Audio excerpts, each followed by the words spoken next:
Hi ಕನ್ನಡವಾದ YouTube ಚಾನಲ್‌ಗೆ ಎಲ್ಲ ವಿದ್ಯಾರ್ಥಿನಿಯರಿಗೆ ಸ್ವಾಗತ ಅಂತ ಹೇಳ್ತಾ ಎಸ್-ಎಲ್-ಸಿ ವಾರ್ಷಿಕ ಪರೀಕ್ಷೆ 2 ಬರೆದಿರುವಂಥ ವಿದ್ಯಾರ್ಥಿಗಳಿಗೆ ಇದೀಗ ಒಂದು 2 ಭರ್ಜರಿ ಗುಡ್ ನ್ಯೂಸ್ ಅಂತ ಹೇಳ್ಬೋದಾಗಿರುವಂಥದ್ದು. ಸಾಕಷ್ಟು ವಿದ್ಯಾರ್ಥಿಗಳು ಒಂದು ಗೊಂದಲದಲ್ಲೂ ಕೂಡ ಇದ್ದೀರಾ, ಆತಂಕದಲ್ಲೂ ಕೂಡ ಇದ್ದೀರಾ.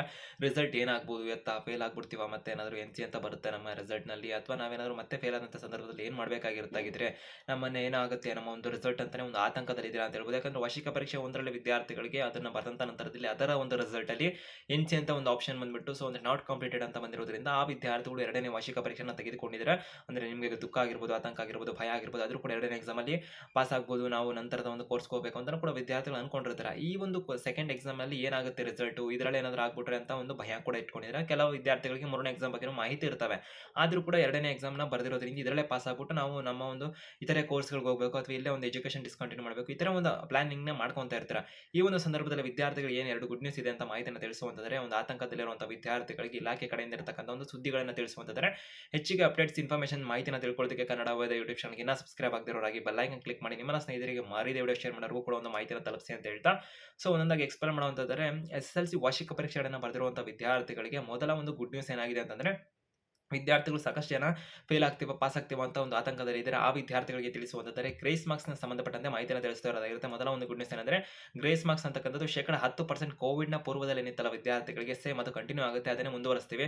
ಕೋವಿಡ್‌ನ ಸಂದರ್ಭದಲ್ಲಿ ಹೆಚ್ಚುವರಿಯಾಗಿ ಕೊಡ್ತಿದ್ದಂಥ 20% ಗ್ರೇಸ್ ಮಾರ್ಕ್ಸ್ ಇರೋದಿಲ್ಲ. ವಿದ್ಯಾರ್ಥಿಗಳಿಗೆ 10% ಕೃಪಾಂಕವನ್ನು ನಾರ್ಮಲ್ ಆಗಿ ನಾವು ಕೊಡ್ತಾ ಇದ್ದೇವೆ, ಅದನ್ನೇ ಮುಂದುವರಿಸ್ತೇವೆ ಅಂತ ಕರ್ನಾಟಕದ ಒಂದು ಶಿಕ್ಷಣ ಇಲಾಖೆಯವರು ಮಾಹಿತಿನ ಕೊಟ್ಟಿರೋದ್ರಿಂದ ವಿದ್ಯಾರ್ಥಿಗಳಿಗೆ ಪಾಸಿಂಗ್ ಮಾರ್ಕ್ಸ್‌ನ ಹತ್ತತ್ರ ಅಂದ್ರೆ ಯಾವ ವಿದ್ಯಾರ್ಥಿಗಳು ಕೊಡ್ತಾರೆ ಎಲ್ಲರಿಗೂ ಕೊಟ್ಬಿಡ್ತಾರೆ ಅಂದ್ರೆ ಎಲ್ಲರಿಗೂ ಕೊಡೋದಿಲ್ಲ. ಪಾಸಿಂಗ್ ಮಾರ್ಕ್ಸ್‌ನ ಹತ್ತತ್ರ ಬರುವಂತಹ ವಿದ್ಯಾರ್ಥಿಗಳು ನಂತರದಲ್ಲಿ 3 ಸಬ್ಜೆಕ್ಟ್‌ನ ಕನಿಷ್ಠ ಪಾಸ್ ಆಗಬೇಕಾಗಿರುತ್ತೆ.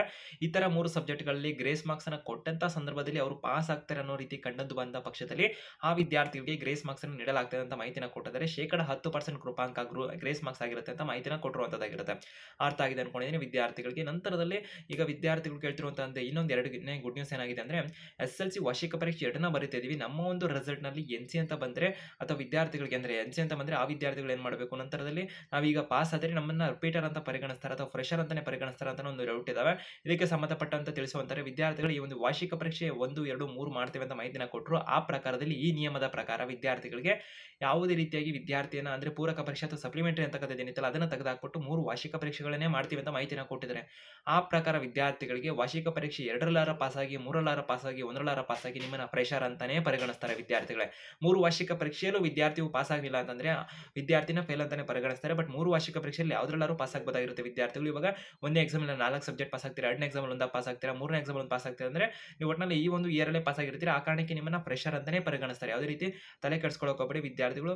ಎನ್-ಸಿ ಅಂತ ಬಂದಂತ ಸಂದರ್ಭದಲ್ಲಿ ವಿದ್ಯಾರ್ಥಿಗಳು ಕರೆಕ್ಟ್ ವಿದ್ಯಾರ್ಥಿಗಳಿಗೆ ಇವಾಗ ಅರ್ಥ ಆಗಿದೆ ಅನ್ಕೊಂಡಿದ್ದೀನಿ. ನೀವು 3 ವಾರ್ಷಿಕ ಪರೀಕ್ಷೆಯಲ್ಲಿ ಪಾಸ್ ಆಗಬೇಕಾಗಿರುತ್ತೆ ಅಷ್ಟೇ. ನಂತರದಲ್ಲಿ ಎನ್-ಸಿ ಅಂತ ಬಂದ್ರೆ ಏನು ಮಾಡಬೇಕು ಅಂದ್ರೆ 3ನೇ ವಾರ್ಷಿಕ ಪರೀಕ್ಷೆಗೂ ಕೂಡ ವಿದ್ಯಾರ್ಥಿಗಳಿಗೆ ಅವಕಾಶ ಇರುತ್ತೆ. ಅದರಲ್ಲೂ ಕೂಡ ನೀವು ಪಾಸ್ ಆಗಬಹುದಾಗಿರುತ್ತೆ. ಯಾವುದೇ ರೀತಿ ಎನ್-ಸಿ ಅಂತಂದು ಆ ಒಂದು ಸಂದರ್ಭದಲ್ಲಿ ವಿದ್ಯಾರ್ಥಿಗಳಿಗೆ ಬಂದ್ರೆ ಮಾತ್ರ ನೀವು ಫೇಲ್ ಅಂತ ಪರಿಗಣನೆ ಆಗ್ತೀರಾ 3ನೇ ಎಕ್ಸಾಮ್ ಅಲ್ಲಿ ಬಂದ್ರೆ. ಬಟ್ 3ನೇ ಎಕ್ಸಾಮ್ ಅನ್ನು ಕೂಡ ವಿದ್ಯಾರ್ಥಿಗಳು ತಗೋಬಹುದಾಗಿರುತ್ತೆ. ಯಾವುದೇ ರೀತಿ 3ನೇ ಎಕ್ಸಾಮ್ ಬರೆದ್ರು ಕೂಡ ನಿಮ್ಮನ್ನ ರಿಪೀಟರ್ ಅಂತ ಮೆನ್ಷನ್ ಮಾಡೋದಿಲ್ಲ, ನಿಮ್ಮನ್ನ ಫ್ರೆಷರ್ ಅಂತಾನೆ ಪರಿಗಣಿಸ್ತಾರೆ ವಿದ್ಯಾರ್ಥಿಗಳು. ಅರ್ಥ ಆಗ್ತದೆ ಅನ್ಕೊಂಡಿದ್ದೀನಿ.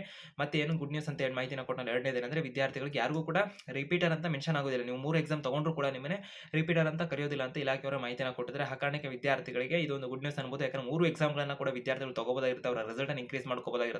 ಮತ್ತೆ ವಿದ್ಯಾರ್ಥಿಗಳಿಗೆ ಒಂದು ಏನೋ ಒಂದು ಅಚಾನಕ ಒಂದು ಕಾರಣಗಳಿಗಾಗಿ ಎಸ್-ಎಲ್-ಸಿ ಎಕ್ಸಾಮ್‌ನಲ್ಲಿ 1ನೇ ಎಕ್ಸಾಮ್ ತಗೊಳ್ಳೋಕಾಗದೆ ಹೋಗಬಹುದು ಅಥವಾ ಫೇಲ್ ಆಗ್ಬಿಡಬಹುದು, ಸರಿಯಾಗಿ ಪ್ರಿಪರೇಷನ್ ಮಾಡದೆ ಹೋಗಿರಬಹುದು ಅಥವಾ ಓದಲಿಕ್ಕೆ ಸಮಯ ಸಿಗದೆ ಹೋಗಿರಬಹುದು. ಇತರ ಒಂದು ಕಾರಣಗಳಿಗೆ ಸಮಸ್ಯೆ ಆಗ್ತಿತ್ತು.